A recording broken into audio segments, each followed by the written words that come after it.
یاد رکھیں گے۔ فرمایا دنیا کام کی جگہ، دنیا کام کی جگہ، قبر آرام کی جگہ، اور جنت انعام ملنے کی جگہ۔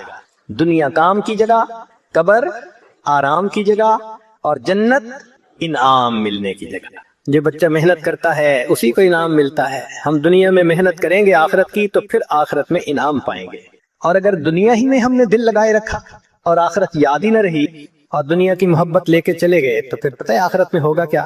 مشائخ نے لکھا ہے اللہ تعالیٰ قیامت کے دن دنیا کو ایک بوڑھی عورت کی شکل میں کھڑا کریں گے، بہت کبھی صورت ہوگی، اور پھر فرمائیں گے کہ جب سے میں نے تمہیں پیدا کیا میں نے تمہیں کبھی رحمت کی نظر سے نہیں دیکھا، ایک مرتبہ بھی نہیں دیکھا، میں اب بھی تمہاری طرف نہیں دیکھنا چاہتا، اس کو لے جاؤ جہنم میں۔ جب اس بڑھیا کو گھسیٹ کے جہنم میں لے جانے لگیں گے فرشتے تو وہ بڑھیا اس وقت کہے گی اللہ ایک میری فریاد ہے۔ پوچھا جائے گا کیا؟ اللہ آپ کے محبوب صلی اللہ علیہ وسلم نے کہا تھا المرء مع من احب، بندہ اسی کے ساتھ ہوگا جس سے اس کو محبت ہوگی۔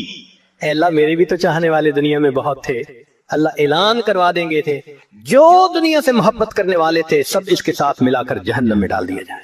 اچھا مزے کی بات سنیں کہ اگر ایک دفعہ سبحان اللہ حرم میں کہے تو شریعت کہتی ہے کہ 1,00,000 کا ثواب، تو 1260 ضرب 1,00,000 126 ملین زمینیں ایک مرتبہ سبحان اللہ کہنے پر اللہ آخرت میں اتنی بڑی جنت دیتے ہیں کہ وہ 126 ملین زمینوں کے برابر ہے۔ سوچئے ہم اپنا کتنا بڑا نقصان کر رہے ہیں۔ نبی علیہ السلام نے فرمایا ہر انسان کی جو مسلمان کی جو زمین آخرت میں ہے وہ پلین زمین ہے، اس کی جتنی عبادت ہوگی اتنا اس کو اللہ تعالیٰ بنائیں گے اور سجائیں گے۔ چنانچہ حدیث پاک میں آتا ہے ایک بندے کا گھر بن رہا ہوتا ہے سونے چاندی کی اینٹوں سے اور مشک کے اس کے سیمنٹ لگ رہا ہوتا ہے، فرشتے کام بند کر دیتے ہیں۔ دوسرے فرشتے پوچھتے ہیں آپ نے کام کیوں بند کیا؟ وہ کہتے ہیں بندے نے عبادت کرنی چھوڑ دی، ہمارے پاس را میٹیریل ختم ہو گیا، ہم نے بھی کام بند کر دیا ہے۔ دوبارہ پھر بندہ عبادت شروع کرتا ہے، پھر مکان بننے لگ جاتا ہے۔ اب اگر ہماری عبادت پر وہ را میٹیریل پہنچنا ہے، ہم کتنا را میٹیریل بھیجتے ہیں؟ جس کا گھر بن رہا ہوتا ہے تو وہ تو را میٹیریل کی کمی نہیں ہونے دیتا، ہمیں یاد ہی نہیں ہوتا۔ اللہ اکبر کبیرہ، ساری عمر کما کے تو 3 کمروں کا گھر نہیں خرید سکتے، یہ تو دنیا کی زندگی ہے، اور یہاں چند بار سبحان اللہ پڑھو اللہ تعالیٰ ملین زمینوں کے برابر جنت کا ٹکڑا عطا فرما دیتے ہیں۔ تو قبر ہماری منزل ہے، غفلت اس کی رکاوٹ ہے، آخرت ہماری منزل ہے اور دنیا اس کی رکاوٹ ہے۔ اب تیسری بات کہ اللہ رب العزت کی معرفت یا اللہ سے تعلق حاصل کرنا یہ ہماری منزل ہے اور ہمارا نفس اس کی رکاوٹ ہے۔ اللہ ہماری منزل ہے اور نفس اس کی رکاوٹ ہے۔ 2 طرح کی پوجا ہوتی ہے، ایک ہے اللہ کی پوجا کہ ہر حال میں اللہ کی منشا کو پورا کرے، ایک ہے کہ نہیں اچھی لگی تو بات کر لی، اور اگر طبیعت کے خلاف ہے شریعت کا حکم تو طبیعت پہ عمل کر لیا، یہ نفس کی غلامی ہوتی ہے۔ یاد رکھیں زر پرستی، زن پرستی، شہوت پرستی، بت پرستی، نفس پرستی، یہ تمام کی تمام بت پرستی کی اقسام ہیں، خدا پرستی کوئی اور چیز ہے۔ اللہ کو پوجنا یعنی اللہ کی ہر حال میں ماننا یہ الگ چیز ہے۔ ایک بات ذہن میں رکھیے، اس دنیا میں اللہ رب العزت کے بعد جتنی نفس کی پوجا کی گئی اتنی پوجا کسی اور بت کی نہیں کی گئی۔ انسان نے سب سے زیادہ اپنے نفس کو پوجا ہے اللہ کے بعد۔ قرآن مجید میں فرمایا اَفَرَأَيْتَ مَنِ اتَّخَذَ إِلَٰهَهُ هَوَاهُ، کیا دیکھا آپ نے اسے جس نے اپنی خواہشات کو اپنا معبود بنا لیا؟ تو قرآن پاک سے ثابت ہو رہا ہے کہ انسان اپنے خواہشات کی پوجا شروع کر دیتا ہے، وہ خدا کا پجاری نہیں رہتا، وہ نفس کا پجاری ہوتا ہے۔ ہمیں فیصلہ کرنا ہے کہ ہم کس کے پجاری ہیں۔ اگر ہم بد نظری کرتے ہیں ہم حکم خدا کو چھوڑ کر نفس کی مانتے ہیں، اگر انٹرنیٹ پہ بیٹھ کے غیر عورتوں کو دیکھتے ہیں ہم اللہ کی نہیں مانتے، ہم نفس کی مانتے ہیں، اگر ہم موقع آنے پہ جھوٹ بول دیتے ہیں خدا کی نہیں مانتے، نفس کی مانتے ہیں، اگر ہم اپنے مسلمان بھائی کو دھوکہ دے دیتے ہیں ہم خدا کی نہیں مان رہے، ہم نفس کی مانتے ہیں، تو ہمارا معبود پھر خدا نہ رہا، ہمارا معبود تو نفس بن گیا۔ گو زبان سے ہم کہیں کہ اللہ ہمارا معبود ہے مگر اللہ کے دفتروں میں تو ہم نفس کے پجاری۔ دیکھنا تو یہ ہے کہ اللہ کے دفتر میں کیا لکھا گیا۔ چنانچہ وزیر بستامی رحمۃ اللہ فرماتے ہیں کہ میں نے خواب میں اللہ تعالیٰ کا دیدار کیا تو میں نے کہا اے اللہ میں آپ تک آنا چاہتا ہوں۔ فرمایا دع نفسک وتعال، اچھا اپنے نفس کو چھوڑ دو تم میرے تک پہنچ جاؤ گے۔ تو بایزید بستامی رحمۃ اللہ کہا کرتے تھے جنت 2 قدم ہے، جنت 2 قدم ہے، اپنی محفل میں فرماتے تھے جنت 2 قدم ہے۔ کسی نے کہا حضرت کیا مانا جنت 2 قدم ہے؟ فرمایا دوست پہلا قدم اپنے نفس پہ رکھ لے، تیرا دوسرا قدم جنت پہنچے گا۔ تو ہمیں اپنی نفس کی خواہشات کو توڑنا ہے جو شریعت کے خلاف ہے۔ جب تک ان خواہشات کو نہیں توڑیں گے اس وقت تک ہم اللہ کے فرما برداروں میں شامل نہیں ہو سکیں گے۔ چنانچہ آج کے دور میں غیر محرم کا فتنہ یہ تمام فتنوں سے بڑھ گیا ہے، ٹاپ پہ ہے۔ عورت کے دل میں شیطان ڈالتا ہے کہ بن سنور کے نکلو، وہ بیچاری بے پردہ بن سنور کے نکلتی ہے اپنے حسن کی زکات نکالنے کے لیے۔ حدیث پاک میں آتا ہے بے پردہ عورت جب گھر سے نکلتی ہے شیطان کا ایک گروپ اس کے پیچھے لگ جاتا ہے، وہ لوگوں کو متوجہ کرتا ہے، لوگوں دیکھو اس کو۔ اب لوگ اس کو دیکھتے ہیں تو عورت سے بے پردگی کروائی شیطان نے اور مرد سے بد نظری کروائی، نتیجہ کیا ہوا؟ یہ بھی گناہگار وہ بھی گناہگار۔ اور آج کل تو نوجوان بچے اور بچیوں کو لگتا ہے کہ بس ایک ہی چیز کی تلاش ہے۔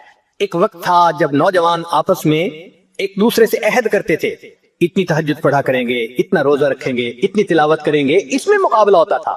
آج تو یا انٹرنیٹ ہے یا فیس بک ہے، اسی کے اوپر وقت گزرتا جا رہا ہے۔ نتیجہ یہ ہے کہ آج ہر انسان اپنی خواہش کو پوری کرنے میں لگا ہے الا ماشاء اللہ۔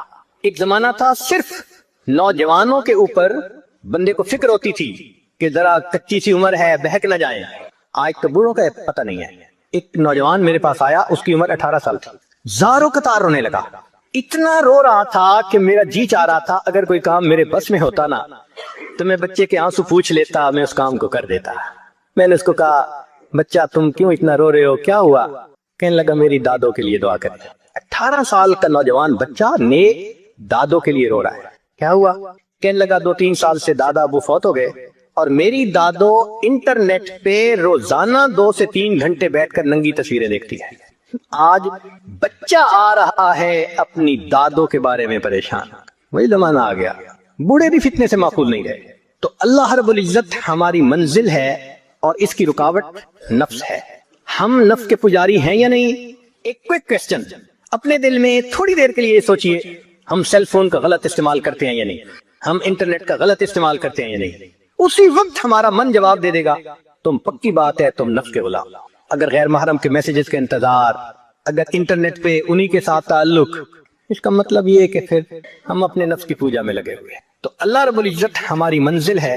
بندہ سونے کے لیے اپنے بستر پر آئے اور یہ دعا پڑھے لا الہ الا اللہ وحدہ لا شریک لہ لہ الملک ولہ الحمد وہو علی کل شیء قدیر ولا حول ولا قوۃ الا باللہ العلی العظیم سبحان اللہ والحمد للہ غفرت لہ ذنوبہ او خطایاہ۔ اس دعا کے پڑھنے سے اس بندے کے گناہ اور خطائیں معاف کر دی جاتی ہیں۔ وَإِن كَانَتْ مِثْلَ زَبَدِ الْبَحْرِ وفی روایہ وَلَوْ كَانَتْ أَكْثَرَ مِنْ زَبَدِ الْبَحْرِ، اگرچہ اس کے گناہ سمندر کی جھاگ کے برابر کیوں نہ ہوں، اور ایک روایت میں ہے کہ سمندر کی جھاگ سے بھی زیادہ ہوں گے پھر بھی اس کے گناہ معاف کر دیے جائیں گے۔ تو اب اس دعا کو پڑھنا زندگی کا معمول بنا لیں۔ کس قدر آسان ہے اللہ رب العزت کی نعمتوں کو لینا۔ چنانچہ ایک دوسرا عمل بھی ہے، وہ بھی لیٹتے وقت کیا جاتا ہے، یک نہ شد دو شد، ایک نہیں بلکہ 2 عمل۔ چنانچہ ابو سعید خدری رضی اللہ تعالیٰ عنہ روایت کرتے ہیں، کنز المال میں یہ حدیث مبارکہ ہے کہ جب کوئی بندہ لیٹنے کے لیے اپنے بستر پہ آئے اور پڑھے استغفر اللہ الذی لا الہ الا هو الحی القیوم واتوب الیہ 3 مرات، 3 مرتبہ یہ پڑھ لے، غفرت لہ ذنوبہ، اس کے گناہ معاف ہو جاتے ہیں۔ وَإِن كَانَتْ مِثْلَ زَبَدِ الْبَحْرِ، اگرچہ وہ سمندر کی جھاگ کے برابر ہوں۔ وَإِن كَانَتْ عَدَدَ وَرَقِ الشَّجَرِ، اگرچہ ساری دنیا کے درختوں کے پتوں کے برابر ہوں۔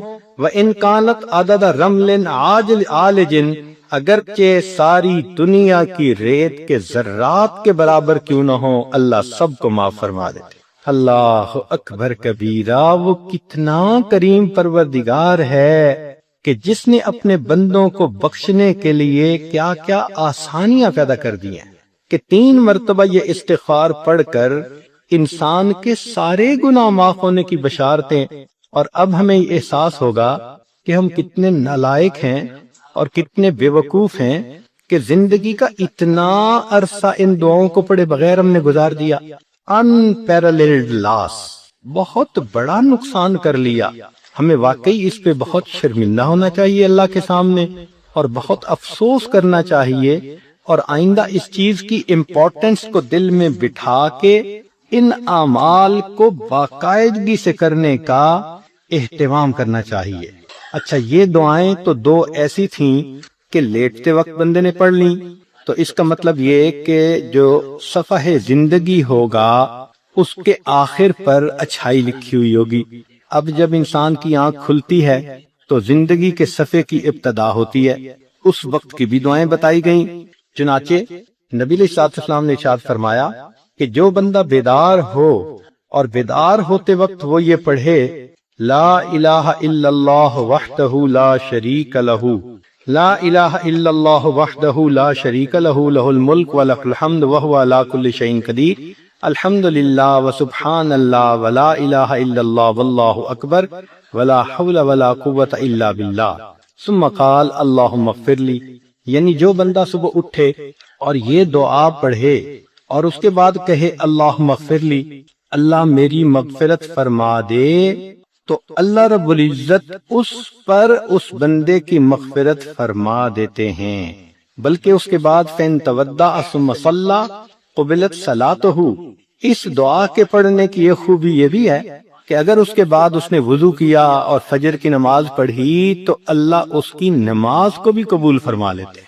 تو دیکھیں، نام اعمال کے شروع میں بھی آپ نیکیاں لکھوا سکتی ہیں. اور عجیب مزے کی بات کہ درمیان میں بھی، نیند کے درمیان میں جب بندہ کروٹ لیتا ہے تو کئی مرتبہ آنکھ کھلتی ہے، تو جب آنکھ کھلتی ہے تو اس وقت بھی کچھ پڑھنے کے الفاظ ہیں. اگر ان الفاظ کو پڑھ لیں تو اس پر بھی اللہ رب العزت کی طرف سے مغفرت، اللہ رب العزت کی طرف سے اس پر بھی بندے کے گناہ معاف ہوتے ہیں. اب کروٹیں بدلتے ہوئے آنکھ کا کھلنا یہ تو معمول کی بات ہے. کتنی مرتبہ انسان سردی کے موسم میں کمبل ٹھیک کرتا ہے، رضائی ٹھیک کرتا ہے، اپنی کروٹ بدلتا ہے، ایک طرف سے دوسری طرف ہوتا ہے. تو کروٹ بدلتے ہوئے دعا کرنا، سبحان اللہ. عبداللہ ابن عمر لانو نے اس کو روایت کیا کہ جو بندہ قال ہی نہ یتحرک من اللیل، کہ جو بندہ رات کو سویا ہوا کروٹ بدلے اور 10 مرتبہ کہہ دے بسم اللہ و سبحان اللہ و آمنت باللہ و کفرت بالطاغوت، تو ان کے پڑھنے سے اللہ رب العزت اس کے گناہوں کو بھی معاف فرمائیں گے اور ہر اس چیز سے محفوظ فرمائیں گے جس کا خوف اس کے دل میں ہو. ذرا توجہ کیجئے گا، یہ بہت بڑی نعمت ہے مشکل کام کہ نیند ہوتی ہے تو اس وقت تو بندہ چاہتا ہے کہ بس میٹھی نیند لے لیں اور دوبارہ آنکھ لگ جائے. تو اس وقت جو جاگنا ہے وہ مشکل معاملہ ہوتا ہے کچھ پڑھنا، لیکن اس وقت کے پڑھنے پر اجر بھی وہ ملا کہ جو اجر عام دعاؤں پر نہیں ملتا. کیا کہ آپ کے دل میں کتنی باتوں کا خوف ہوتا ہے، میاں نہ ناراض ہو جائے، اولاد نہ فرمان نہ بن جائے، بیٹی کے انداز بدلے ہوئے ہیں، اللہ اس کی حفاظت فرمائے، ساس آج کل بہت ناراض ہے، اللہ اس کو راضی کر دے، یا میرے خاوند کا کاروبار نہیں چل رہا تو تنگ دستی کا خوف. جو خوف دل میں ہے، یا فلاں مجھ سے بہت حسد کرتی ہے وہ مجھے کوئی نقصان نہ پہنچا دے، یا ہمارے گھر میں چور نہ آ جائیں، ڈاکو نہ آ جائیں، عزت کے لٹیرے نہ آ جائیں، یہ کتنا قسم کا خوف ہوتا ہے.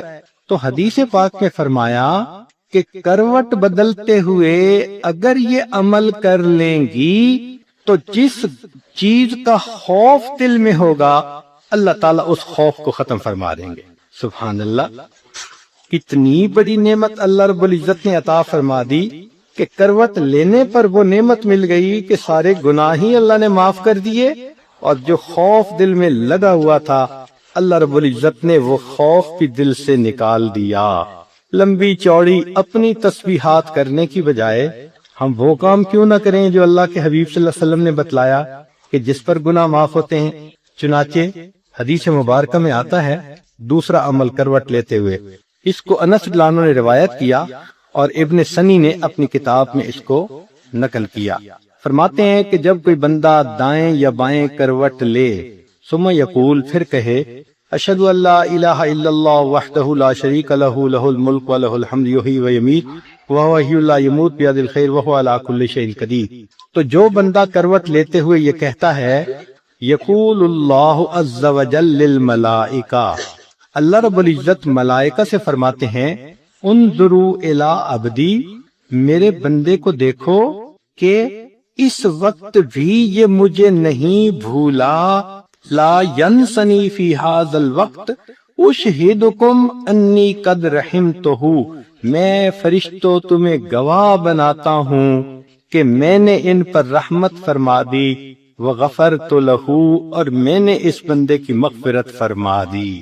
سبحان اللہ، کروٹ لیتے ہوئے ایک مرتبہ پڑھنے پر اللہ فرشتوں کو گواہ بناتے ہیں کہ میں نے اس بندے کے گناہوں کی مغفرت فرما دی۔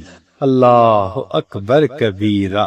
تو یہ تو اللہ رب العزت کا کرم ہے اور احسان ہے کہ رب کریم نے ہمارے لیے اس طرح راستے کھول دیے کہ ہم آسانی سے اپنے گناہوں کی مغفرت کروا سکتے ہیں۔ اور اب دو باتیں اور ہیں، مختصر سن لیجئے کہ اس کو طبرانی نے روایت کیا، حضرت معاذ رضی اللہ عنہ اس کے راوی ہیں، فرماتے ہیں کہ جو بندہ اللہ رب العزت سے اس حال میں ملے کہ وہ اللہ سے حسن ظن رکھتا ہو، مغفرت کی امید رکھتا ہو، چنانچہ حدیث پاک میں فرمایا ان شئتم، اگر تم چاہو، انبأتکم، میں تمہیں بتا دوں، اول ما یقول اللہ للمؤمنین یوم القیامہ، کہ اللہ تعالیٰ قیامت کے دن ایمان والوں سے سب سے پہلے کیا بات کہیں گے، وَأَوَّلُ مَا يَقُولُونَ، اور یہ اللہ کو کیا کہیں گے، فَإِنَّ اللَّهَ يَقُولُ لِلْمُؤْمِنِينَ، اللہ تعالیٰ ایمان والوں کو قیامت کے دن یہ فرمائیں گے حل احببتم لقائی، کیا تمہیں مجھ سے ملاقات کرنا پسند تھا، فَيَقُولُونَ، ایمان والے جواب دیں گے نعم یا ربنا، اے پروردگار ہمیں آپ سے ملنا بہت پسند تھا، ہم دعائیں مانگتے تھے، اداس ہوتے تھے، اور میری تو 40 نسلوں کو بھی پرواہ نہیں ہے۔ جب اس نے یہ تکبر کے الفاظ بولے، اللہ نے اس کو اپنی پکڑ میں لے لیا۔ ہوا کیا، اب بزنس پہ نقصان سے نقصان پہ نقصان، پیسے جانے شروع ہو گئے، ساتھ بیمار ہو گیا، اور بیمار ہونے کے بعد 6 مہینے کے اندر یہ دنیا سے رخصت ہو گیا۔ اس کا ایک ہی بیٹا تھا، 17-18 سال اس کی عمر تھی لڑکے کی، ساری دولت، ساری زمین اس کے وراثت میں آ گئی۔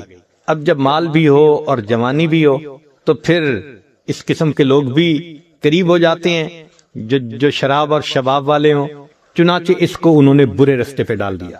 اب یہ کبھی اس کے ساتھ رات گزار رہا ہے، کبھی اس کے ساتھ رات گزار رہا ہے، کسی نے اس کو اور بڑے شہر میں پہنچا دیا، پینے پلانے کی بھی عادت ڈال دی۔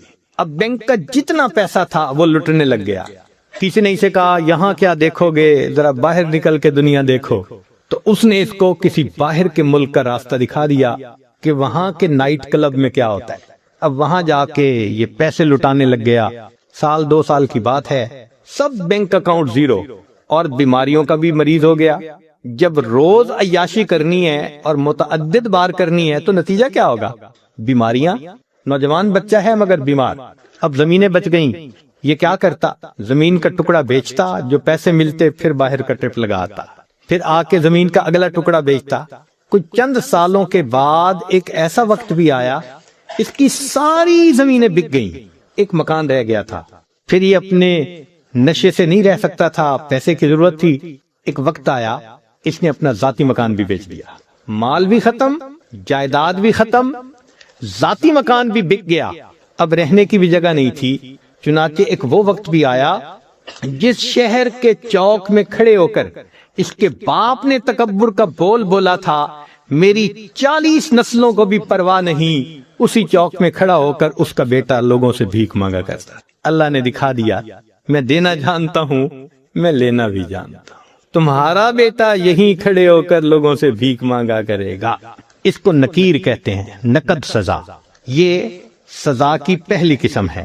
ایک ہوتا ہے تاخیر، کہ نقد سزا تو نہیں ملتی مگر مہلت مل جاتی ہے توبہ کرنے کے لیے. اگر توبہ نہ کرے تو پھر کچھ وقت کے بعد پھر سزا ملتی ہے. تلبیس ابلیس میں ابن جوزی رحمۃ اللہ علیہ نے واقعہ لکھا ہے کہ ایک نوجوان تھا، حافظ قرآن تھا. اس نے شہوت کی نظر کسی غیر پر ڈالی اور اس کا نتیجہ کیا نکلا کہ 20 سال کے بعد قرآن مجید اس کے سینے سے نکال لیا گیا، بھول گیا قرآن پاک. یہ تاخیر ہوتی ہے کہ سزا تو ملتی ہے مگر ڈیلے ٹائم کے ساتھ ملتی ہے. چند دن لگیں، چند مہینے لگیں، چند سال لگیں، مگر سزا ملتی ہے. اس کو تاخیر کہتے ہیں. چنانچہ ہم اپنے بچپن میں اپنے محلے میں ایک بوڑھی عورت کو دیکھا کرتے تھے. وہ پاگل تھی، بچے اس کو تنگ کرتے تھے، کنکر مارتے تھے. تو مجھے میری امی کہتی تھی بیٹا اس کو کبھی نہ تنگ کرنا، کبھی کنکر نہ مارنا. تو میں ہمیشہ کھڑے ہو کے، چھوٹا بچہ تھا، اس کو دیکھا کرتا تھا کہ یہ کیوں ایسے پاگل سی ہے، دیوانی سی ہے. جب بڑے ہوئے تو پھر والدہ نے اس کا قصہ سنایا. کہنے لگی کہ یہ ہمارے محلے کی ایک اچھے گھرانے کی خاتون تھی، جوان العمر تھی، اللہ نے اس کو بیٹا دیا. بیٹا بھی بڑا خوبصورت، گھر کے کام میں لگی ہوئی تھی. اب بچہ اپنی ماں سے بہت اٹیچڈ تھا. کچھ بچے ہوتے ہیں نا، گود کا چسکا ہوتا ہے کہ ہر وقت ماں ہی گود میں اٹھائے رکھے. وہ بھی اسی قسم کا بچہ تھا. اس عورت نے کوئی کام سمیٹنا تھا تو یہ اس بچے کو فیڈر دے کے لٹا کر گئی کہ تم اب جو ہے نا لیٹ جانا، اب باہر مت آنا، مجھے کام سمیٹنا ہے. اور بچہ فیڈر پہ کے پھر باہر. وہ تو معصوم بچہ تھا، چھوٹا تھا. تو ماں اس کو پھر لے کے آئی اور کہا کہ تم مجھے بہت تنگ کر رہے ہو، اب بالکل میرے پیچھے مت آنا. بچہ پھر آ گیا. اب اس کو غصہ آ گیا اور غصہ کنٹرول نہ ہوا تو یہ بچے پہ برسنے لگی. اس کو بہت سخت سخت کہا میں تجھے سلا کے آئی تھی، کیوں میرے پیچھے آ گیا، تنگ کرتا ہے مجھے، سویا سو ہی جاتا تو اچھا تھا. جب اس نے یہ الفاظ کہہ دیے نا کہ تو سویا سو ہی جاتا تو اچھا تھا، اللہ کی پکڑ آ گئی. مگر اللہ نے اس وقت اس کے بیٹے کو موت نہیں دی، دعا قبول کر لی کہ یہ بد دعا تمہاری زبان سے نکلی نا بیٹے کے بارے میں غصے میں آ کے، اس کو تو ہم قبول کر لیتے ہیں، ابھی اس کو موت نہیں دیتے. اب وہ بچہ بڑا ہوا، لکھا پڑھا، وہ اسکول کا سب سے انٹیلیجنٹ بچہ، وہ کالج میں اسکالرشپ پانے والا بچہ. جب وہ فائنل ماسٹر ڈگری کر کے آیا تو اس نے بزنس شروع کیا. اتنا اچھا بزنس چلا اس کا کہ پورے شہر کے لوگ اس بچے کی مثالیں دیتے تھے کہ دیکھو اتنے اچھے اخلاق والا، تحمل مزاجی والا، خوش مزاج، اچھے بچہ، اتنا اچھا اس کا بزنس ہے.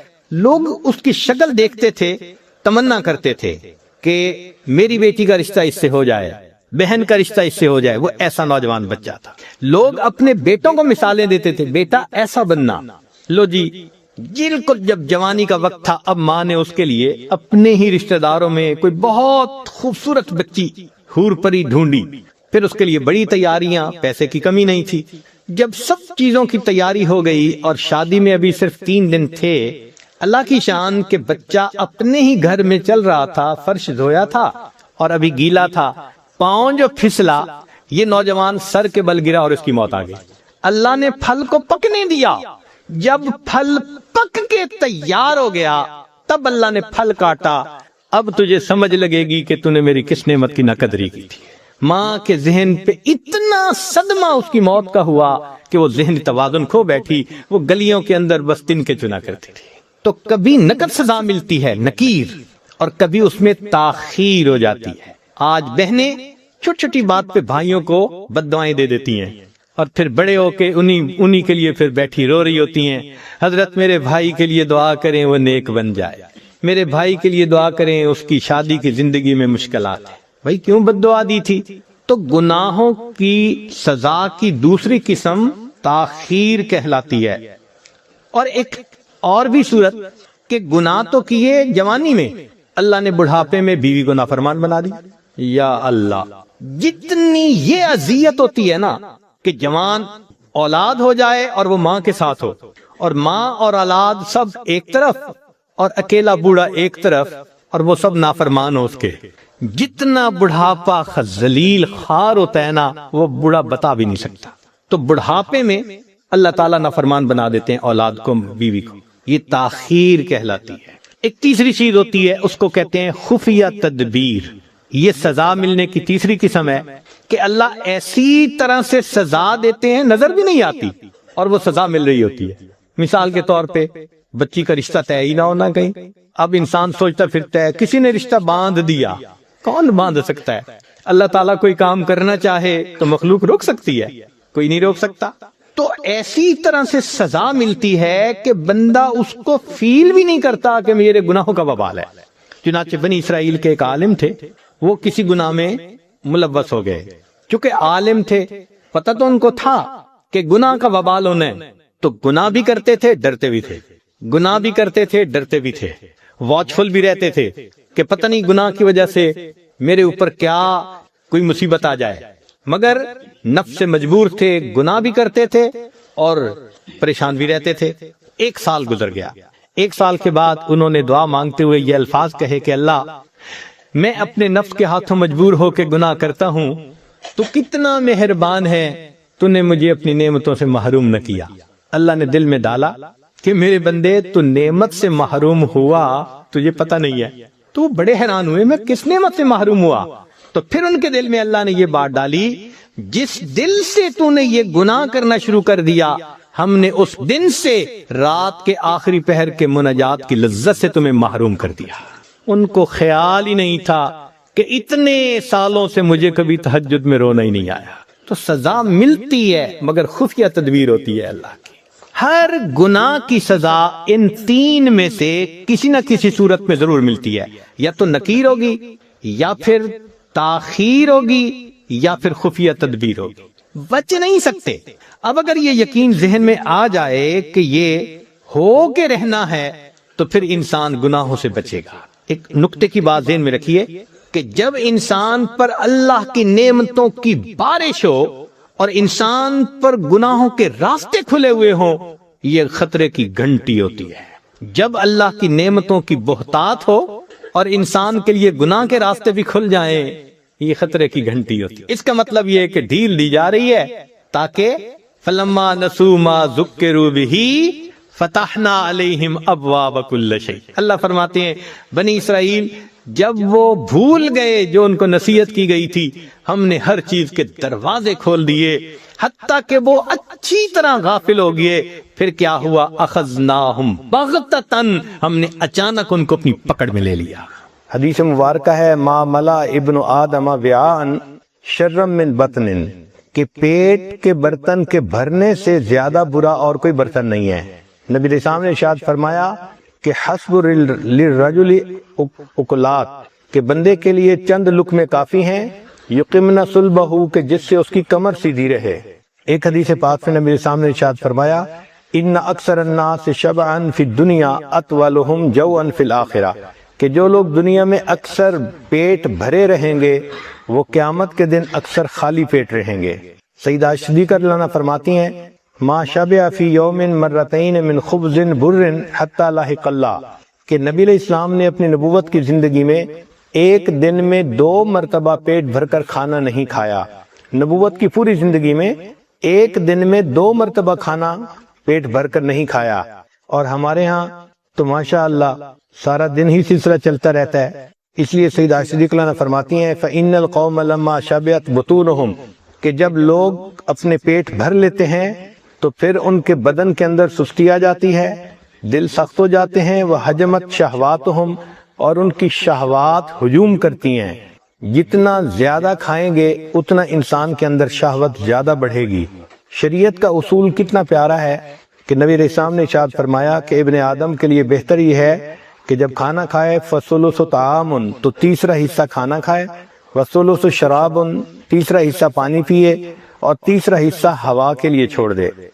حضرت عمر رضی اللہ عنہ کے بارے میں آتا ہے کہ آپ ایک کھانے میں 11 لقمے کھایا کرتے تھے۔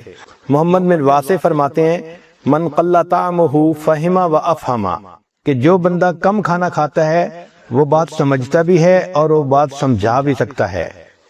عمر بن قیس فرماتے ہیں کہ تم پیٹ بھر کے مت کھانا کھاؤ، اس سے دل سخت ہو جاتا ہے۔ ابو ایوب سختیانی رحمۃ اللہ فرماتے ہیں کثرت الاکل داء البطن، کہ زیادہ کھانا بدن کے لیے بیماری ہوتی ہے۔ حسن بصری رحمۃ اللہ علیہ نے ایک بہت خوبصورت بات کی، فرماتے تھے کہ کھانا سیدنا آدم علیہ السلام کے لیے جنت میں ابتلا تھا، اور اولاد آدم کے لیے یہ دنیا میں ابتلا ہے۔ اسی کی وجہ سے اکثر لوگ گناہوں کے مرتکب ہوتے ہیں، زیادہ کھانے کی وجہ سے۔ یوسف بن اسبات رحمۃ اللہ علیہ فرماتے ہیں الجوع رأس کل بر فی الارض، زمین پر جو نیکی کی جاتی ہے بھوک ان کے لیے اس کی بنیاد ہوتی ہے۔ تو جو آدمی بھوکا رہتا ہے وہ زیادہ نیکوں کی زندگی گزار سکتا ہے۔ سیدہ شریک لانا فرماتی ہیں کہ نبی علیہ السلام پر کئی مرتبہ پورا مہینہ ایسا گزر جاتا تھا کہ اسودین پہ گزارا ہوتا تھا۔ اسودین کا مطلب دو کالی چیزیں، الماء والتمر، پانی اور کھجور۔ اور آج کل کے نوجوان بھی اسودین پر جیتے ہیں، ایک چاکلیٹ اور ایک پیپسی۔ اب اگر انسان مناسب انداز سے کھانا کھائے تو اس کی صحت اچھی رہے گی۔ اس کے لیے سب سے بہترین طریقہ یہ ہے کہ کھانا کم کھایا جائے۔ ہماری شریعت اتنی خوبصورت ہے کہ سال میں ایک مرتبہ رمضان کے روزے رکھوائے گئے۔ یہ جو فاسٹنگ ہے اس کے اتنے فائدے ہیں کہ کوئی حد نہیں۔ مجھے ایک مرتبہ امریکہ میں ایک ڈاکٹر ملا جو عیسائی تھا، بات چیت کرتے ہوئے کہنے لگا کہ آپ لوگ روزے رکھتے ہیں؟ میں نے بتایا کہ ہاں ضرور رکھتے ہیں۔ کہنے لگا میں بھی 40 دن روزے رکھتا ہوں ہر سال۔ میں نے کہا آپ کیوں رکھتے ہیں؟ کہنے لگا کہ میں نے اپنی ڈاکٹری میں اس بات پر ریسرچ کی کہ انسان کی ہیلتھ بہتر کیسے ہو سکتی ہے، تو میں نے دیکھا کہ اگر وہ بھوکا رہے تو اس کے جسم سے بیماریاں ختم ہو جاتی ہیں، تو میڈیکل ریزن کی وجہ سے میں 40 دن ہر سال روزے رکھتا ہوں۔ اگر کافر لوگ مادی فائدے کو سامنے رکھ کے ہر سال 40 روزے رکھتے ہیں تو ہم مسلمان تو خوش ہو کے رمضان کے 30 روزے رکھیں کہ اللہ رب العزت نے اس کو عبادت بھی بنایا اور ہمارے لیے بدن کی صحت بھی بنایا۔ روزے کا سب سے بڑا فائدہ یہ ہوتا ہے کہ جو ہم کھانے کھاتے ہیں ان میں سے کچھ چیزیں ٹاکسین ہوتی ہیں، وہ انسان کے بدن کے لیے نقصان دہ ہوتی ہیں۔ تو جب کوئی ٹاکسک چیز اندر جاتی ہے تو جسم اس کو ٹیشو کے اندر بند کر کے رکھ دیتا ہے کہ جب معدہ خالی ہوگا پھر اس کو پروسیس کریں گے۔ اس کی مثال ایسی ہے کہ جیسے عورتیں گھر کے اندر بہت ساری چیزیں ہیں تو شاپر میں ڈال کے ایک طرف پھینک دیتی ہیں، اچھا فارغ ہوں گی تو پھر تسلی سے ان کو سنبھالیں گی۔ تو جسم کا ٹیشو اس کو اس طرح اپنے ٹیشو میں لے کے اس کو رکھ لیتا ہے۔ جب انسان روزہ رکھتا ہے تو اس وقت باڈی کو موقع مل جاتا ہے اور پھر یہ ٹاکسک چیزیں بدن سے نکل جاتی ہیں۔ اس لیے فطرت کا اصول بھی یہی ہے۔ آپ دیکھیں اگر کوئی جانور بیمار ہو جائے تو وہ کھانا پینا بند کر دیتا ہے، اور کھانا بند کرنے سے اس کی بیماری ٹھیک ہو جاتی ہے اور جانور صحت مند ہو جاتا ہے۔ جب ہم کھانا کھاتے ہیں تو ہماری باڈی انرجی کا 65% ہمارے سٹومک کی طرف ڈائریکٹ ہو جاتا ہے۔ یہ انرجی جو 65% ہے یہ ہماری باڈی کے لیے بھی استعمال ہو سکتی ہے، سیل کو ریپلیس کرنا اور ہاؤس کلیننگ کرنا۔ اس لیے ہمیں چاہیے کہ ہم روزے رکھنے کی عادت ہی ڈالیں۔ رمضان کے روزے تو اپنی جگہ، اس کے علاوہ بھی نوجوان بچوں کو، مردوں کو، عورتوں کو روزے رکھنے کی عادت ہونی چاہیے۔ چنانچہ روزے سے انسان کے مسل ریبلڈ ہوتے ہیں۔ یہ عمل سونے اور روزے کی حالت میں مکمل ہوتا ہے۔ روزے سے انسان کا امیون سسٹم زیادہ مضبوط ہو جاتا ہے۔ بیکٹیریل انفیکشن، وائرل انفیکشن اور ٹیومر وغیرہ روزہ رکھنے سے ختم ہو جاتے ہیں۔ روزے سے انسان کی بلڈ شوگر کے چانس کم ہو جاتے ہیں۔ روزہ رکھنے سے انسان کا وزن نہیں بڑھتا۔ یہ تجربے سے ثابت ہوا ہے کہ 50% کھانا کم کرنے سے انسان کی زندگی 40% بڑھ جاتی ہے۔ چنانچہ روزہ رکھنے سے انفلیمیشن کم ہو جاتی ہے، ٹرائی گلائسرائڈ کم ہو جاتا ہے، کولیسٹرول کم ہوتے ہیں، اور انسانی زندگی ہوا میں رکھے ہوئے ہے۔ کیسے ہوا میں رکھا ہوا چراغ ایک جھونکے کا محتاج ہوتا ہے، انسانی زندگی بھی ایک پل کی محتاج ہوتی ہے۔ کسی شاعر نے کہا، زندگی کیا ہے تھرکتا ہوا ننھا سا دیا، ایک ہی جھونکا جسے آ کے بجھا دیتا ہے، پیاس مژگاں غم کا تھرکتا ہوا آنسو، پلک چھپکنا جسے مٹی میں ملا دیتا ہے۔ کہ زندگی کی مثال ایسی ہے جیسے ہوا میں رکھا ہوا چراغ، ایک جھونکا آتا ہے چراغ بجھ جاتا ہے، یا پھر رونے والے کی پلکوں پہ جو آنسو ہوتا ہے وہ پلک چھپکنے کا محتاج ہوتا ہے، پلک چھپکی اور آنسو زمین پہ گر گیا۔ اسی طرح انسان کا معاملہ ہے، ایک لمحہ پہلے زندہ ہوتا ہے اور ایک لمحے کے بعد اسے موت آ جاتی۔ ہماری دنیا کی زندگی کا وقفہ بہت تھوڑا ہے، چاہے وہ 100 سال ہی کیوں نہ ہو۔ زندگی انسان کی ہے مانند مرغ بے نوا، زندگی انسان کی ہے مانند مرغ بے نوا، شاخ پر کچھ دیر بیٹھا چہچہایا اڑ گیا۔ جیسے پرندے کی مثال ہوتی ہے کہ وہ اڑ کر آتا ہے، تھوڑی دیر درخت پر بیٹھتا ہے، چہچانے کے بعد واپس چلا جاتا ہے۔ ہم بھی اس دنیا کے درخت پر آئے، تھوڑی دیر اپنی زندگی میں ہم یہاں چہچائیں گے، اعمال کریں گے، اور بالآخر ہمیں آخرت کی طرف لوٹ جانا ہے۔ آتے ہوئے اذاں ہوئی، جاتے ہوئے نماز۔ اس لیے بچہ جب آتا ہے تو اس کے ایک کان میں اذان اور ایک کان میں اقامت کہی جاتی ہے۔ اس کو یہ سبق دیا جاتا ہے کہ دیکھیں تیری زندگی کی اذان بھی ہو چکی، اقامت بھی ہو چکی، اب جماعت کھڑے ہونے میں جتنا تھوڑا سا ٹائم ہوتا ہے وہ تیری زندگی ہے، جیسے ہی تو مرے گا تیری نماز جنازہ کھڑی ہو جائے گی۔ آتے ہوئے اذاں ہوئی، جاتے ہوئے نماز، اتنی ذرا سی دیر میں آئے چلے گئے۔ اور یہ اللہ تعالیٰ کا ایک غیبی نظام ہے، بناتا ہے اللہ تعالیٰ سارے زندگی معاملات کو۔ بہار دنیا ہے چند روزہ، نہ چل یہاں سر اٹھا اٹھا کر۔ بہار دنیا ہے چند روزہ، نہ چل یہاں سر اٹھا اٹھا کر۔ خدا نے خود ہی مٹا دیے ہیں ہزاروں نقشے بنا بنا کر۔ اللہ تعالیٰ نقشے بناتا ہے اور پھر خود ہی بگاڑ دیتا ہے، کیونکہ بندے کو بالآخر اپنی اصل منزل کی طرف لوٹنا ہے جو موت ہے۔ موت اٹل ہے، ایک دن انسان کو آ کے رہنی ہے۔ انسان کا رزق بھی پیچھا کرتا ہے، انسان کی موت بھی پیچھا کرتی ہے، اور موت ایسا پیچھا کرتی ہے کہ بالآخر ایک دن بندے کو دنیا سے جانا ہی پڑتا ہے۔ اللہ تعالیٰ اپنے محبوب کو فرماتے ہیں کہ اے میرے حبیب صلی اللہ علیہ وسلم، وما جعلنا لرجل من قبلک الخلد، ہم نے آپ سے پہلے بھی دنیا میں کوئی مرد ایسا نہیں بنایا کہ جو ہمیشہ رہے۔ آپ غور کیجئے، اگر موت کو دولت کے ذریعے سے ٹالا جا سکتا تو قارون کو موت نہ آتی، اگر موت کو حکومت کے ذریعے سے ٹالا جا سکتا تو فرعون کو موت نہ آتی، اگر موت کو حسن و جمال کے ذریعے سے ٹالا جا سکتا تو یوسف علیہ السلام کو موت نہ آتی، اگر موت کو اخلاق عظیمہ کے ذریعے سے ٹالا جا سکتا تو ہمارے آقا صلی اللہ علیہ وسلم کو کبھی موت نہ آتی، اگر موت کو محبتوں کے ذریعے سے ٹالا جا سکتا، کوئی ماں اپنی آنکھوں کے سامنے جوان بیٹے کو نہ مرنے دیتی، اگر ماں کو اگر وفاؤں کے ذریعے سے موت کو ٹالا جا سکتا، کوئی بیوی اپنی آنکھوں کے سامنے جوان خاوند کو نہ مرنے دیتی، مگر ہم نے تو ایسے منظر دنیا میں دیکھے ہیں، جوان بیٹا لیٹا ہوا ہوتا ہے اور بوڑھی ماں اپنے تھرتے ہاتھوں کے ساتھ اس آنکھوں کو بند کر رہی ہوتی ہے۔ اس ماں نے کبھی سوچا بھی نہ تھا کہ میری زندگی میں ایسا وقت آئے گا کہ میں خود اپنے بیٹے کی آنکھیں بند کروں گی، مگر اللہ کا یہ بنایا ہوا نظام ایسا ہے کہ انسان کو اس کے سامنے سر تسلیم خم کرنے کے سوا چارہ نہیں۔ اس کا ایک ہی طریقہ ہے کہ انسان اپنی موت کے لیے تیار رہے۔ چنانچہ چند نوجوان نبی اسلام کی خدمت میں حاضر ہوئے اور کہنے لگے، اے اللہ کے حبیب صلی اللہ علیہ وسلم، من اکیس الناس واعظم الناس، انسانوں میں سب سے زیادہ عقل مند اور سب سے زیادہ سمجھدار کون ہے؟ نبی اسلام نے فرمایا کہ اکثرہم ذکر للموت، وہ جو موت کو کثرت کے ساتھ یاد کرتا ہو، وہ اکثرہم استعداد للموت، اور جو موت کی کثرت کے ساتھ تیاری کرتا ہو، اولئک الاکیاس، یہ ہیں عقل مند لوگ، ذہبوا بشرف الدنیا و کرامت الآخرہ، دنیا کی شرافت اور آخرت کی بزرگی یہی لے گئے۔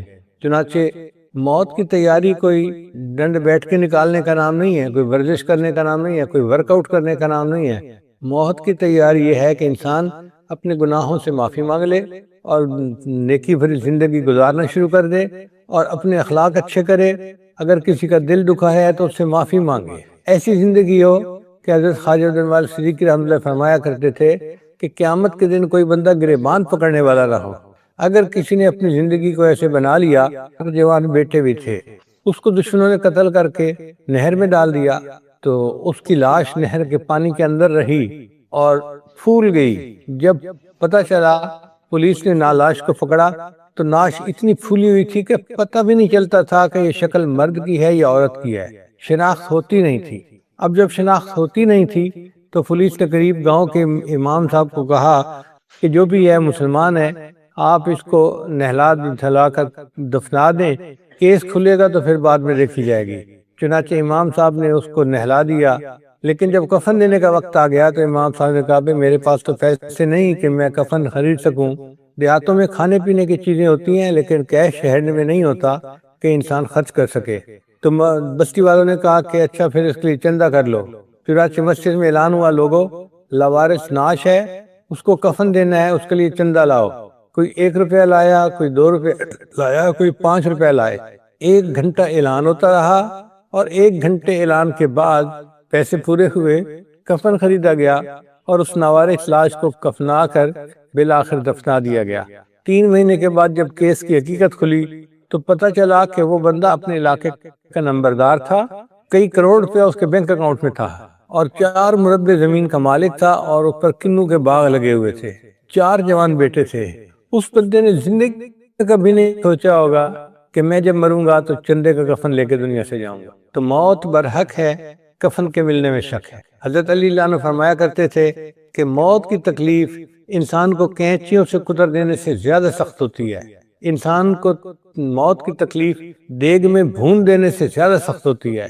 چنانچہ ایک اللہ کے ولی فوت ہوئے تو ان سے پوچھا گیا جی کہ آپ نے موت کو کیسے پایا؟ کہنے لگے ایسے لگتا تھا جیسے زندہ بکری ہے جس کی کھال اتاری جا رہی ہے۔ آپ خود غور کریں، اگر کچن میں کام کرتے ہوئے کبھی چھوٹی سی انگلی جل جائے تو کتنی درد ہوتی ہے۔ یہ درد کیوں ہوتی ہے؟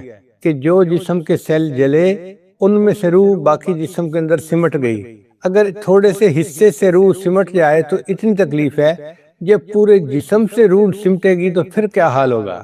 ہاں، ایک طریقہ ہے ان تکالیف سے بچنے کا، اور وہ طریقہ ہے کہ انسان گناہوں سے بچ کے زندگی گزارے، نیکی کی زندگی گزارے، دین کی خدمت والی زندگی گزارے۔ چنانچہ حدیث مبارکہ میں آتا ہے کہ جب کسی مومن کی موت آتی ہے تو ملک الموت اپنے ساتھ فرشتوں کی ایک جماعت کو لے کر آتے ہیں اور جنت کا ایک رومال لے کر آتے ہیں اور وہ اس کے سینے پر رکھ دیتے ہیں۔ یہ انستھیزیا ہے جو جنت کا انستھیزیا اس بندے کو مل رہا ہے تاکہ اس کو تکلیف بھی نہ ہو آپریشن ہونے کی، اور پھر اس کی روح کو نکالتے ہیں اس طرح کہ جس طرح جسم مکھن میں سے بال نکال لیا جاتا ہے۔ ایسے اللہ والوں کو موت کی تکلیف نہیں محسوس ہوتی، بلکہ حدیث پاک میں تو آتا ہے کہ جو شہید ہوتے ہیں ان کو تو موت کے وقت مزہ آتا ہے اپنی روح کے نکلنے کا۔ چنانچہ حدیث پاک میں ہے کہ جنت میں اللہ تعالیٰ جنتیوں سے پوچھیں گے کہ کیا تمہیں کسی نعمت کی ضرورت ہے؟ سب کہیں گے یا اللہ آپ نے تو ہمیں چھوٹی سی خدائی دے دی، جو سوچتے ہیں وہ ہمیں مل جاتا ہے، اب ہمیں کسی چیز کی ضرورت نہیں۔ ایک ان میں سے شہید ہوگا، وہ ہاتھ کھڑا کرے گا، یا اللہ مجھے ایک چیز کی ضرورت ہے۔ اللہ پوچھیں گے بھئی تجھے جنت میں کس چیز کی ضرورت ہے؟ اس نے کہا دنیا کی وہ چیز یاد آتی ہے کہ جب مجھے آپ کے راستے میں شہید کیا گیا تھا تو میری روح نکالتے ہوئے جو مجھے لطف آیا تھا وہ مزہ مجھے جنت میں بھی نہیں آ رہا۔ میرا دل چاہتا ہے اللہ تو مجھے زندہ کر، ثم احیا ثم اقتل، میں زندہ ہوں پھر مجھے قتل کیا جائے، پھر مجھے زندہ کیا جائے، پھر قتل کیا جائے، اور وہ مجھے مزہ آتا رہے اپنی جان اللہ کے راستے میں پیش کرنے کا۔ تو اللہ والوں کو موت کے وقت یوں لذت ملتی ہے۔ چنانچہ پچھلے چند دنوں نے ہمارے قریب میں ایک واقعہ پیش آیا، ہماری ایک معلمہ جو ہمارے اپنے جامعے میں پڑھاتی تھی اس کی وفات ہو گئی۔ عمر تو اس کی 37 سال ہی تھی، مگر تقریباً 30 سال اس نے ہمارے جامعے میں پڑھایا۔ باجی جان سمیہ ان کا نام تھا۔ سارا دن قرآن پڑھتی تھی، پڑھاتی تھی اور قرآن کے گلشن میں زندگی گزارتی تھی، بلکہ اس کی تو رہائش ہی مدرسے کے اندر تھی۔ ابھی چند دن ہی یہ زخم ہمیں لگا تھا کہ ایک اور واقعہ پیش آ گیا۔ ہماری ای مہد کی ایک معلمہ جس کا نام مہوش تھا، مہوش باجی، اچانک اس کی وفات ہو گئی۔ اللہ کی شان دیکھیں کہ امید سے تھی اور بچے کی ولادت کا وقت قریب تھا، اور کوئی خاص وجہ بھی نہیں بنی کہ ہارٹ اٹیک ہوا ہو یا فلاں ہوا ہو یا فلاں ہوا ہو۔ گھر میں ہی تھی، 1 گھنٹہ پہلے تک تو وہ اپنی بہن سے بات کرتی رہی ہیں اور اپنے پیریڈ پڑھاتی رہی ہیں۔ یہ نہیں جانا اس دن بھی اس نے فل کلاسیں لیں۔ اب آپ بتائیے، ایک جوان بچی ہے، 2 چھوٹے چھوٹے بچے بھی اس کے پاس ہیں، ایک بچہ پیٹ میں ہے، اور پھر وہ دین کا کام کر رہی ہے، لگی ہوئی ہے۔ اس نے پورے ایمہد کا لوڈ اپنے اوپر اٹھایا ہوا تھا۔ ہم تو اس کی ہمت پہ حیران ہیں، اس نے کتنی اچھی موت کی تیاری کی اور اپنے اللہ کو منایا کہ اپنے اللہ کو راضی کر کے دنیا سے چلی گئی۔ میں نے جب اس کی وفات کی خبر سنی تو میرے لیے تو سکتے کا عالم تھا، اور میری زبان سے نکلا بٹ مارولس اینڈنگ، اللہ نے اس کو کتنی پیاری موت عطا فرمائی۔ پھر میں نے کہا اپنی وائف کو کہ another success story، کہ ہماری جماعت کی معلمات میں ایک اور سکسیس سٹوری ہے جو اللہ نے ہمیں اپنی آنکھوں کے سامنے دکھا دی۔ اللہ تعالیٰ اس کی محنت کو قبول کرے، اور جس محبت اور لگن کے ساتھ اس نے دین کا کام کیا، کھانا پینا، بچے، گھر کے کام، یہ سب کچھ اس کے ذمہ تھا۔ اس کو کوئی ہیلپ نہیں تھی، گھر میں نوکرانیاں نہیں تھیں، سارے کام خود کرتی تھی، جوان خامد بھی ہے۔ پھر اس کے باوجود دین کا اتنا کام یوں لگتا ہے کہ اللہ نے اس کے راستے ہموار کر دیے تھے کہ میری بندی تیری مہلت تھوڑی ہے، تو جلدی جلدی اپنے سارے کام سمیٹ لے اور میرے پاس آ جا۔ چنانچہ حدیث مبارکہ میں آتا ہے کہ من احب لقاء اللہ احب اللہ لقاءہ، جو اللہ سے ملاقات کو پسند کرتا ہے اللہ اس سے ملاقات کر کے خوش ہو جاتے ہیں۔ اور ایک حدیث پاک میں آتا ہے کہ تحفۃ المؤمن الموت، کہ مومن کے لیے موت ایک تحفہ ہوتی ہے کہ اس کی اللہ سے ملاقات ہو جاتی ہے، اللہ کے پاس وہ چلا جاتا ہے۔ تم اس میں کوئی شک نہیں کہ مہوش باجی اللہ کے پاس تو چلی گئی، لیکن ہمارے دل بڑے غمزدہ ہیں، اس لیے کہ قریب رہتے ہوئے جو دلوں میں محبتیں ہوتی ہیں تو انسان ان محبتوں کی وجہ سے مس کرتا ہے، انسان ان محبتوں کی وجہ سے اداس ہو جاتا ہے۔ ہماری آنکھوں میں آنسو ہیں، دل ہمارے غمزدہ ہیں، لیکن ہم اللہ کا شکر ادا کرتے ہیں کہ اللہ نے ان کو اتنی اچھی موت عطا فرمائی۔ ہمارے جامعہ کی طالبات کو جب پتہ چلا کہ اس طرح ایک اور ملمہ فوت ہو گئی تو مجھے تھوڑی دیر پہلے بتایا گیا کہ انہوں نے 107 قرآن مجید ان کے لیے پڑھے ایصال ثواب کے لیے، اور 7 لاکھ مرتبہ کلمے کا ورد کیا۔ سبحان اللہ، اتنی اچھی موت اگر آنی ہو تو بندہ تو پھر مرنے کے لیے تیار رہنا چاہیے۔ کہتے ہیں کہ وہ ایک مقبرہ ہے جو دنیا میں عجوبہ ہے، انڈیا کے اندر ہے، میرے ذہن سے اس کا نام نکل گیا، تاج محل۔ اس کو دیکھنے کے لیے ایک رشین جوڑا آیا تو حیران ہو گئے کہ اتنا خوبصورت بنا ہوا ہے۔ تو خامن نے اپنی بیوی کو کہا کہ جب تم مرو گی نا تو میں بھی تمہیں ایک ایسا تاج محل بنوا کے دوں گا۔ تو وہ چالاک لڑکی تو اس نے آگے جواب دیا کہ if you promise me a tomb half as better, I am ready to die tomorrow۔ اگر تم اس سے آدھا مقبرہ بھی خوبصورت بنا کے مجھے دو تو میں کل مرنے کو تیار ہوں۔ تو مہوش کی موت کو دیکھ کے تو ایسا ہی لگتا ہے کہ اگر اتنی اچھی موت آنی ہوتی ہے تو پھر تو ہمیں بھی ہر وقت تیار رہنا چاہیے، کسی وقت بھی ہم جانے کے لیے تیار ہیں۔ اللہ تعالیٰ ہمیں بھی اپنے اپنے وقت پر اچھی موت عطا فرمائے اور بری موت سے محفوظ فرمائے اور ہم پر اپنی رحمت فرمائے۔ اور جیسے وہ ایک اچھی یاد چھوڑ کر گئی، نبی علیہ السلام نے ارشاد فرمایا اذکروا محاسن موتاکم، تم اپنے مرنے والوں کی خوبیاں بیان کیا کرو۔ اب سمجھ نہیں آتی کہ ہم مہوش کی کیسی کیسی خوبیاں بیان کریں۔ خامن کو بھی اس نے خوش رکھا ہوا تھا، گھر کو بھی اچھا چلا رہی تھی اور مہد کا کام بھی کر رہی تھی، اور ہمارے ساتھ تو محبت کا اس کا ایسا تعلق تھا کہ جو مثالی تھا۔ اللہ تعالیٰ اس کے اہل خانہ کے لیے اس غم کو آسان کر دے، اور اس کے اہل خانہ مبارکباد کے قابل ہیں کہ بچی اتنی اچھی موت لے کے دنیا سے چلی گئی، وہ اس پر اللہ کا شکر ادا کرے۔ اللہ فرماتے ہیں وَلَنَبْلُوَنَّكُمْ بِشَيْءٍ مِّنَ الْخَوْفِ وَالْجُوعِ وَنَقْصٍ مِّنَ الْأَمْوَالِ وَالْأَنفُسِ وَالثَّمَرَاتِ وَبَشِّرِ الصَّابِرِينَ۔ میں نعمان دیکھتا ہوں کہ اس کے اوپر اچانک اتنا غم آ گیا، اس کے 2 بچے، اس کے 3 بچے اس کے پاس تھے چھوٹے چھوٹے، کوئی کیئر کرنے والا بھی نہیں تھا، اور بیوی دنیا سے چلی گئی اور وہ اکیلا تھا۔ میں اسے بار بار فون کر کے تسلی دیتا تھا اور دل میں سوچتا تھا کہ اللہ نے ایسے لوگوں کے لیے فرمایا ہے وَبَشِّرِ الصَّابِرِينَ، اور صبر کرنے والوں کو بشارت دے دو، الَّذِينَ إِذَا أَصَابَتْهُمْ مُصِيبَةٌ قَالُوا إِنَّا لِلَّهِ وَإِنَّا إِلَيْهِ رَاجِعُونَ۔ اللہ تعالیٰ ہماری اصلاح فرمائے، اور جو فوت ہو گئی ہیں اللہ ان کی بخشش فرمائے اور ان کو اپنے قرب کے اعلیٰ ترین درجات عطا فرمائے، اور اللہ تعالیٰ ان کی جو فیملی ہے ان کو صبر جمیل عطا فرمائے، ان کی بہنوں کو اور ان کے والدین کو، اور اللہ تعالیٰ سب کو دین کے لیے ایسی بھرپور زندگی گزارنے کی توفیق عطا فرمائے۔ وآخر دعوانا ان الحمد للہ رب العالمین۔ دعا کر لیجئے۔ سبحان ربی العلی الوہاب، اللہم صلی علی سیدنا محمد وعلی آل سیدنا محمد وبارک وسلم۔ ربنا ظلمنا انفسنا وَإِن لَّمْ تَغْفِرْ لَنَا وَتَرْحَمْنَا لَنَكُونَنَّ مِنَ الْخَاسِرِينَ۔ اے مالک، ہم آپ کے عاجز مسکین بندے ہیں، ہمارے گناہوں کو معاف فرما، خطاؤں سے درگزر فرما، عیبوں کی پردہ فرما۔ اے اللہ، جو بچیاں فوت ہوئی ان کی مغفرت فرما، اور ان کے جو اللہ پیچھے لواحقین ہیں ان کو صبر جمیل عطا فرما۔ اے اللہ، ان کے بچوں کی دیکھ بھال فرما اور ان کی اچھی طرح تربیت فرما، اور ان کو ماں باپ کی آنکھوں کی ٹھنڈک بنا۔ اللہ، ہماری ان دعاؤں کو اپنی رحمت سے قبول فرما۔ اے اللہ، وہ تو نیک بچی تھی جو نیکی کر کے دنیا سے چلی گئی۔ اے اللہ، ہم تو گناہگار بندے ہیں، ہمارے گناہوں کو معاف فرما اور ہم پر بھی رحمت کی نظر فرما، اور ہمیں بھی دین کی ایسی محنت کرنے کی توفیق عطا فرما۔ پروردگار عالم، رحمت کا معاملہ فرما، جو مانگا وہ بھی عطا فرما، جو مانگنا چاہیے تھا نہیں مانگ سکے وہ بھی عطا فرما۔ اور اے اللہ، ہم نے تو اپنی اوقات کے بقدر مانگا، تو ہمیں اپنی شان کے بقدر عطا فرما۔ اللہ، جو آپ نے ہمیں دنیا میں نعمتیں دی ہیں ان کی قدردانی کی توفیق عطا فرما۔ تقوی کی زندگی گزارنے کی توفیق عطا فرما، آنے والے وقت کو گزرے وقت سے بہتر فرما، آنے والی زندگی کو گزری زندگی کا کفارہ بنا۔ اے اللہ، جب ہم صحت کے حالت پہ بھی آپ کے محتاج ہیں تو بیماری کے عالم میں آپ کے محتاج کیوں نہیں ہوں گے؟ اے اللہ، جب ہم جوانی کے